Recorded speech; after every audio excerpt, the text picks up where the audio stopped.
오늘 예수님께서는 그 당시에 사람들이 흔히 볼 수 있었던 한 광경으로 이야기를 시작하십니다. 양과 염소를 기르는 목자가 낮에는 같이 방목을 합니다. 푸른 초장에도 이끌고 가고 잔잔한 시냇가로도 인도해 갑니다. 그러다가 저녁 때가 되면 양과 염소를 나누게 되죠. 양은 털이 많아서 그런지 좀 넓은 곳, 시원한 곳을 찾기 원하고, 염소는 털이 적어서인지 몰라도 작은 공간에서 좀 밀집되어 있는 것을 좋아합니다. 그래서 양과 염소를 나누어서 밤에는 따로 그것을 지키고 있는 것을 보게 됩니다. 예수님이 오늘 이 말씀을 하실 때 그 당시에 들었던 많은 사람들은 흔히 보는 그런 광경, 어제도 오늘 밤에도 내가 하는 그런 일들로 아마 쉽게 예수님의 이야기를 접하게 되었을 것입니다. 예수님은 오늘 이렇게 말씀하시죠. 31절 한번 보시면, 인자가 자기 영광으로 모든 천사와 함께 올 때 자기 영광의 보좌에 앉으리니, 32절, 모든 민족을 그 앞에 모으고 각각 구분하기를 목자가 양과 염소를 구분하는 것 같이 하여. 예수님께서 다시 오실 때, 우리 지난주에는 예수님의 첫 번째 오심, 초림에 대한 이야기라면, 이제는 예수님이 다시 오시는 그 재림, 그 재림의 때에는 어린 아기로 오시는 것이 아니라 천사들과 함께 자기 영광, 하나님의 영광 속에 이 땅에 오시는데, 모든 민족, 여기는 한 사람도 빠지지 않습니다. 마태가 모든 민족이라고 하는 단어를 좋아하는데, 모든 민족을 제자로 삼아 할 때도 모든 민족이죠. 그러니까 한 사람도 빠짐없이 모든 사람들을 모아놓고 양과 염소를 나누듯이 그날에 모든 사람을 구분하는 날이 있을 것이다. 이것이 주님의 메시지입니다.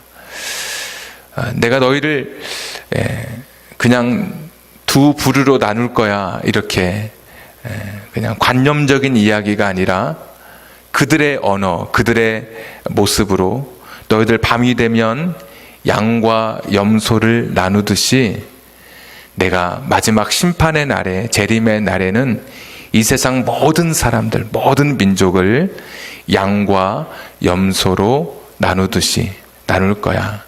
자, 양은 오른편에 나누었다고 치자. 염소는 왼편에 두었다고 치자.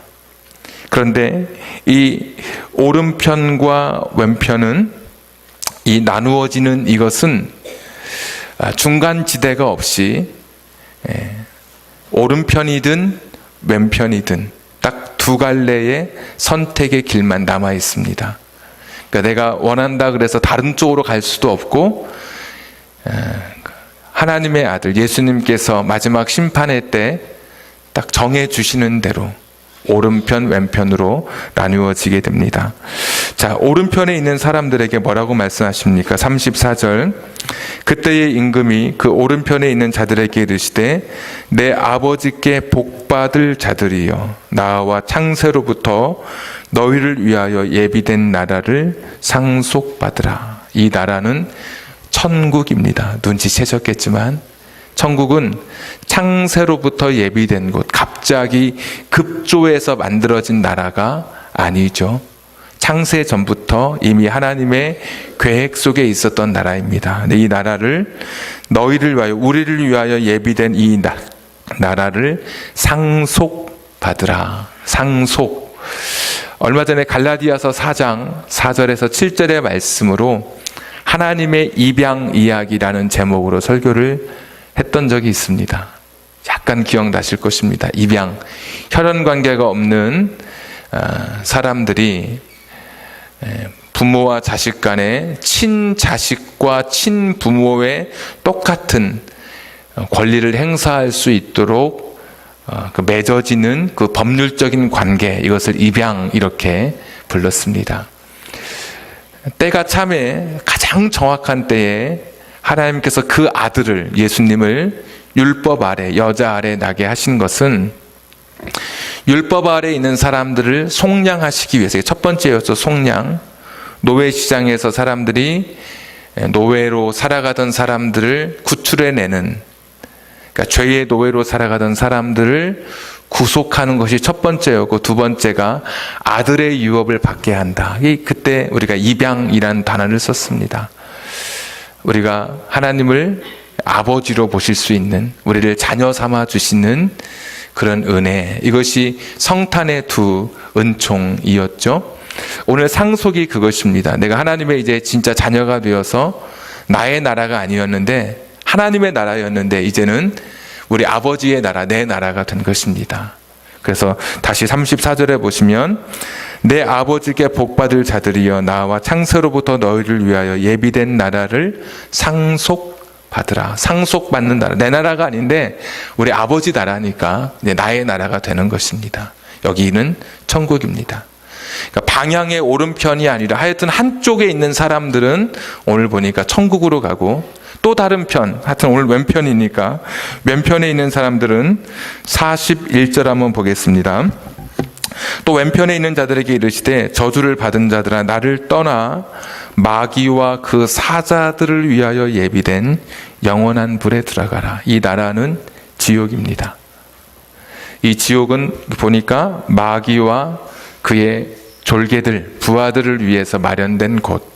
그런데 영원한 심판의 불, 이 심판의 불이 꺼지지 않는 그런 곳, 이쪽은 지옥입니다.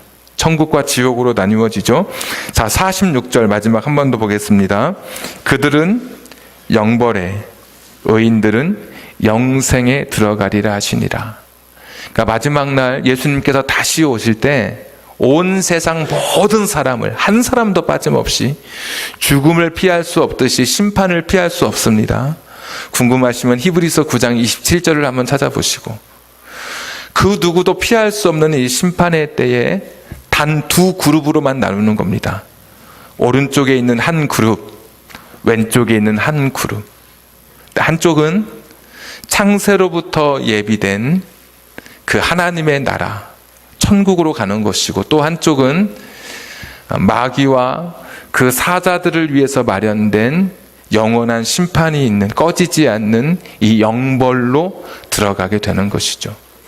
그러니까 사람이 두 부류로 나뉘는데 하나는 영생의 삶을 살고 하나는 영벌의 길로 걸어간다. 다른 길은 없습니다. 이것은 다시 나중에 바꿀 수 있는 것도 아니고, 한 번 이별은 영원한 이별이고, 내가 어디로 갈 것인지 이것이 지금도 내가 확신하지 못한다면, 오늘 이 갈림길에 내가 서 있는 것 같은 느낌이 든다면, 이것이야말로 오늘 이 믿음에 대한 확신, 천국에 대한 확신이야말로 이 세상 어떤 일보다 가장 중요한 일, 가장 우리에게 있어서 무엇보다도 우선해야 할 일이 될 것입니다. 자, 천국과 지옥으로 나뉘어지게 됩니다. 자, 그러면 이제 기준이 무엇인가? 천국과 지옥으로 나뉘어지는 기준이 있을 것 아닙니까? 누구는 양이고 누구는 염소입니까? 나뉘어지는 기준이 있겠죠? 자, 그 기준에 대해서 뭐라고 하는지 한번 살펴보십시오. 자, 35절. 여러분, 이 기준을 잘 아셔야 되겠죠? 내가 줄일 때 너희가 먹을 것을 주었고, 목마를 때 마시게 하였고, 나그네 되었을 때 영접하였고, 헐벗었을 때 옷을 입혔고, 병들었을 때 돌보았고, 옥에 갇혔을 때 와서 보았느니라. 모두 6개의 상황이 나옵니다. 배고플 때 먹을 것 주었고, 목마를 때 마실 것, 나그네 되었을 때 영접, 옷이 헤어졌을 때 옷을 입혀 주었고, 병들었을 때 돌보아 주었고, 옥에 갇혔을 때 너희들이 찾아왔다. 그런 사람들이라는 겁니다.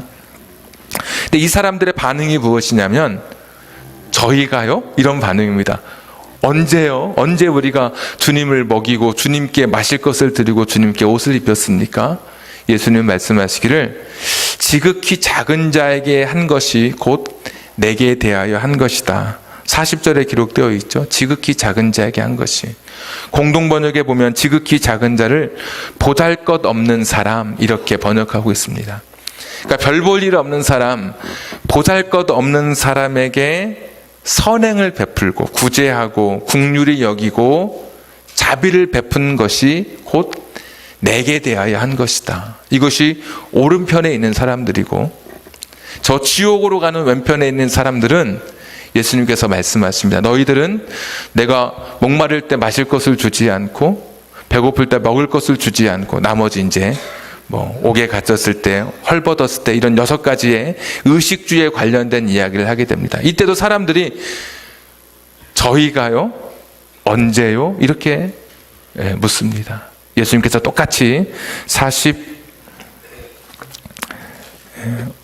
45절에 말씀하시죠. 똑같이 이 지극히 작은 자 하나에게 하지 아니한 것이 곧 내게 하지 아니한 것이니라 하시리니.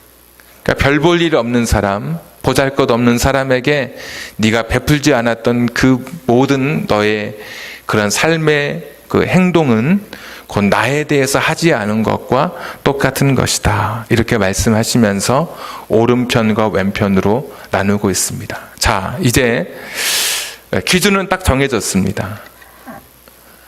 좀 더 직접적으로 천국과 지옥으로 나뉘는 기준이 무엇이냐? 내가 어떤 사람에게 구제하고 베풀고 긍휼히 여기고 불쌍히 여기고 선을 행했느냐? 행한 사람은 천국 가고, 다른 사람을 불쌍히 여기지 않고 긍휼히 여기지 않고 돌아보지 않은 사람은 어디 갑니까? 좀 이렇게 말하기가 좀 어렵죠. 이거 아닌데, 내가 교회에서 배운 게 이런 거 아니었는데. 천국은 믿음으로 가는 거잖아요. 예수를 구주로 영접하고 하나님을 나의 아버지로 모시고.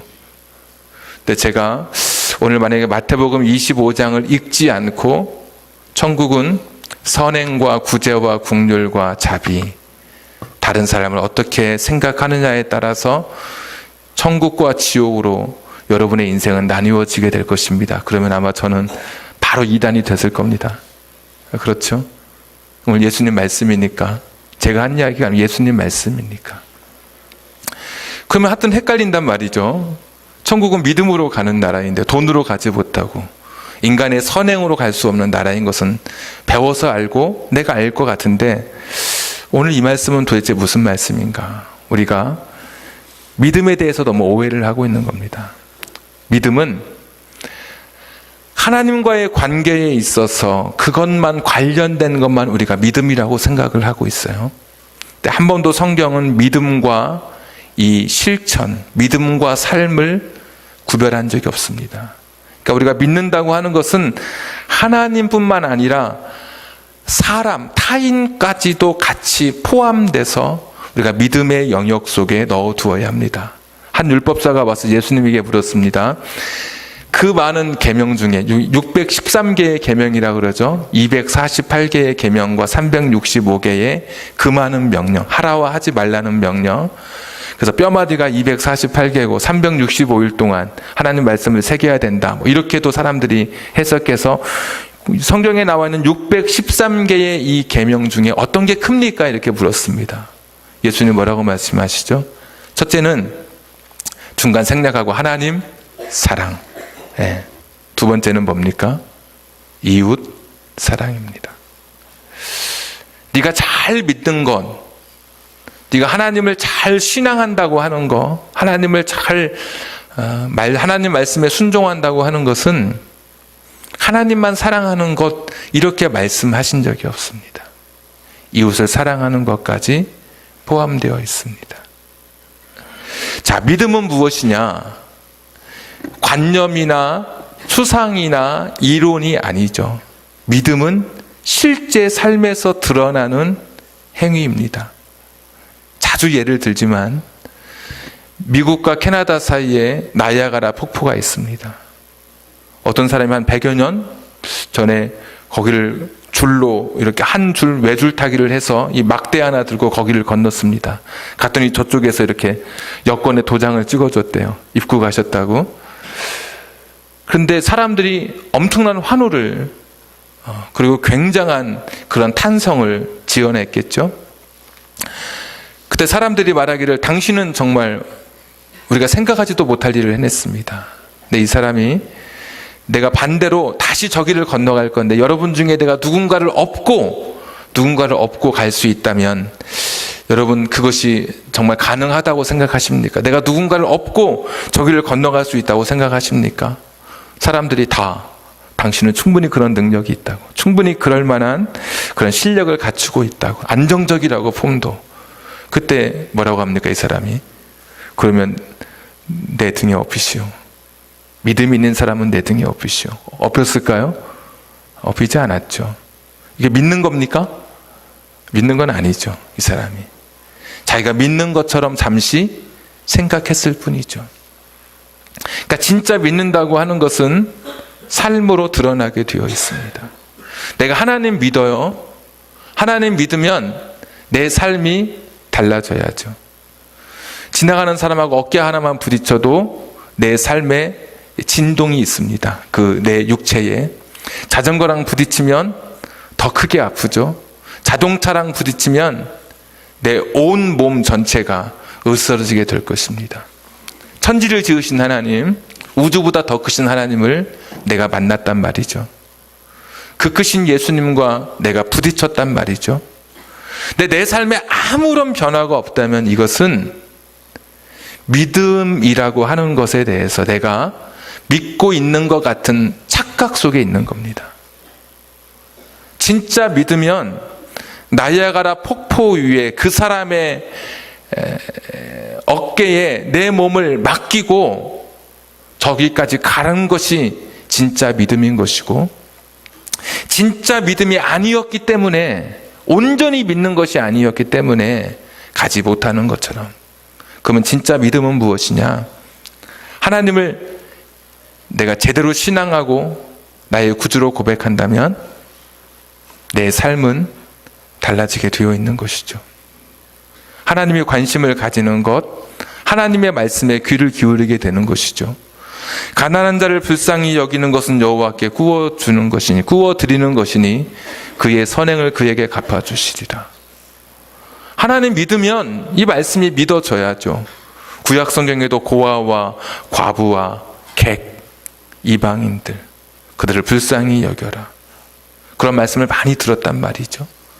또 예수님 말씀을 통해서도 많이 우리가 성경을 통해서 접하고 있단 말이죠.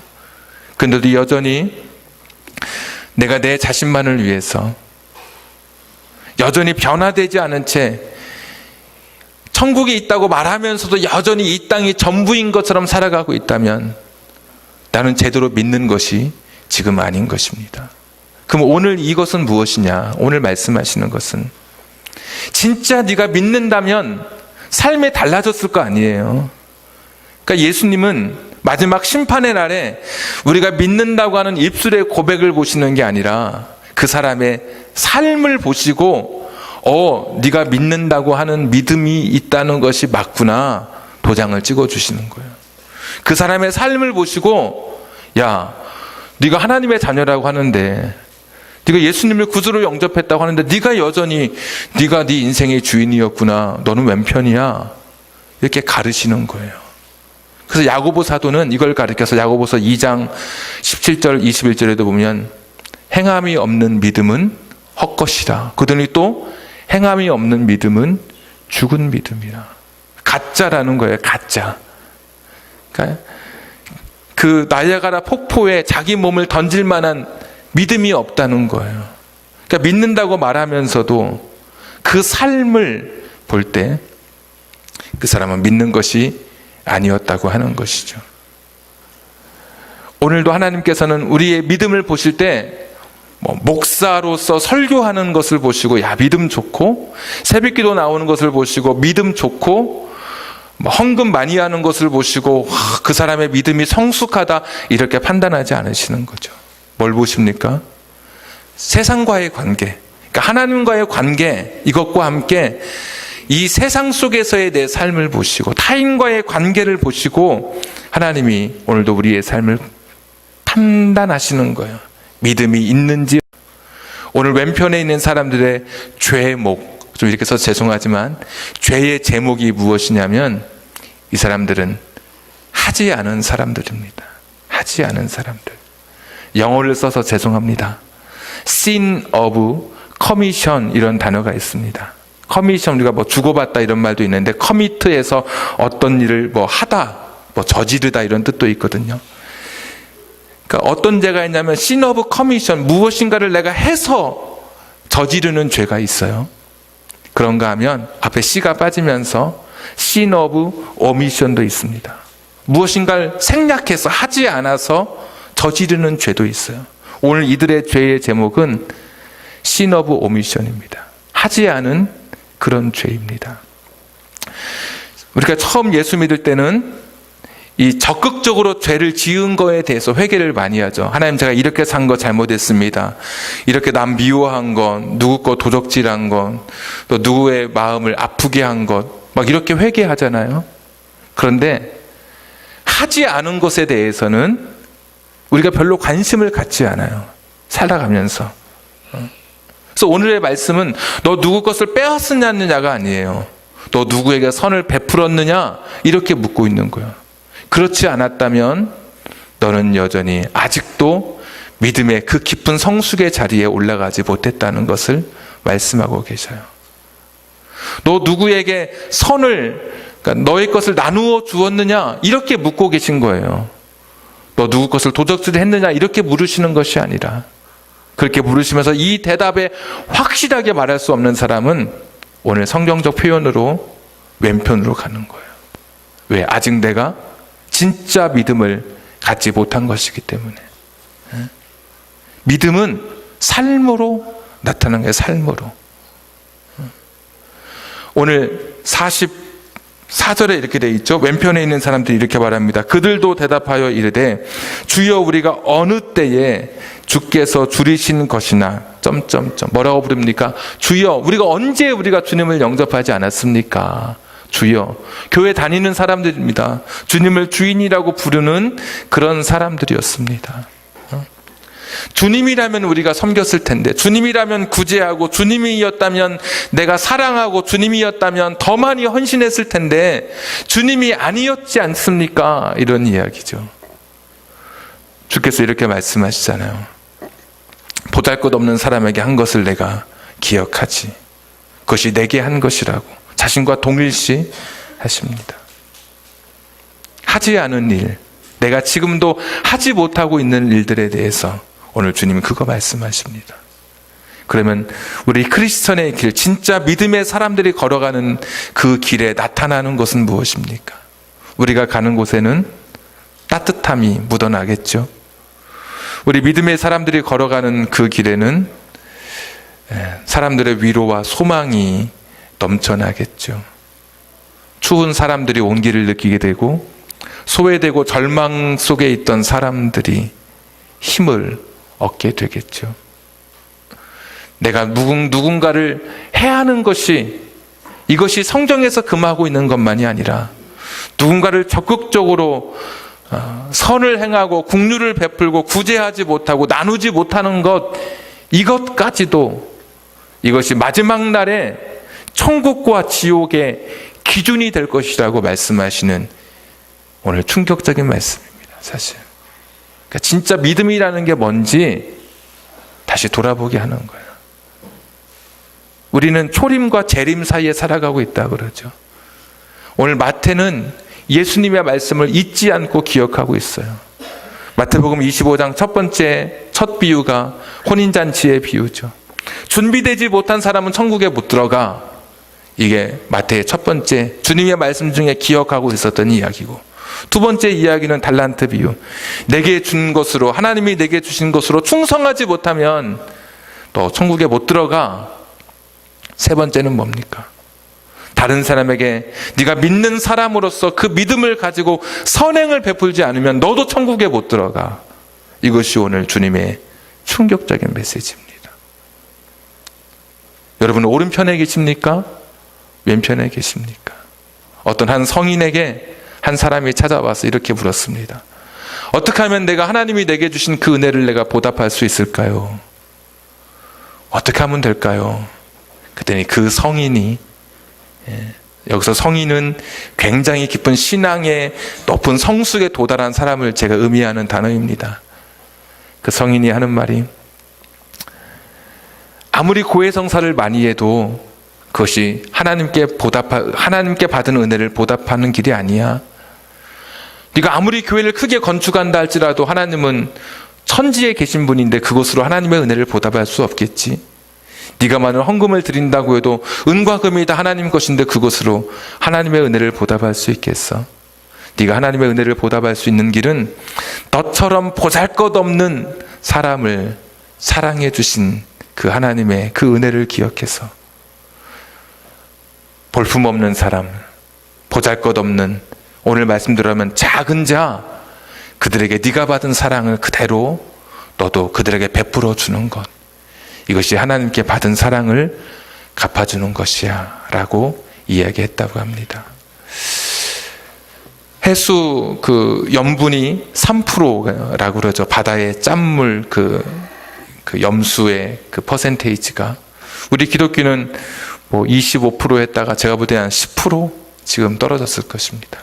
그래도 우리가 제대로 살아가면 이 세상은 정말 맛을 잃어버리지 않는 그런 세상이 되었을 것입니다. 근데 다 잃어버렸습니다. 교회 안에 믿음만 있고 하나님과의 관계 속에서만 믿음을 붙들고 이 세상 속에서 타인과의 관계 속에서의 이 믿음은 너무 등한시하고 있습니다. 오늘 주님은 그것은 잘못된 것이라고 말합니다. 그냥 약간의 오해가 아니라 그 너의 삶 자체가 너의 믿음을 그날 그 재림의 날에 그대로 보여주는 증거가 될 것이라고 이야기하고 있습니다. 충격입니다, 여러분. 그렇죠. 내가 누군가를 돕지 않은 것 때문에. 그래서 이 선행은 구원의 근거가 결코 아닙니다. 그러나 구원의 증거는 될 것입니다. 내가 구원받은 증거, 내가 하나님의 자녀된 증거. 천국이 있고 내가 하나님의 자녀가 되었다면 내 모든 재산을 다 나누어줘도 아까울 것이 무엇이고 내 것을 움켜쥐지 않는 그런 사람이 될 수 있겠죠. 이제 아직도 겨울입니다. 이 한 해 하지 않은 일들에 대해서 후회하는 그런 후회함이 있다면 이번 겨울에 누군가를 향해서 손을 펴십시오. 돈이 없다면 그 사람의 차가운 손이라도 만져주십시오. 지하철에서 어떤 권사님은 뒤축이 다 깨져버린 여름 슬리퍼 신고 다니는 그 껌을 파는 할머니에게 자기 두툼한 신발을 벗어주었다죠. 바꿔 신자고. 왼편에 오른편에 내가 어디에 있는지, 나 같은 사람은 지금 어느 쪽에 서게 될까, 우리 자신들을 돌아보면서 하지 않은 일들, 내가 아직 도전하지 못한 일들, 내가 아직 하나님의 말씀을 온전히 그 말씀에 붙들려서 누군가에게 하나님의 사랑을 전하지 못했던 그런 우리들의 연약함을 내어놓고 오늘도 같이 기도했으면 좋겠습니다. 우리 같이 기도하겠습니다.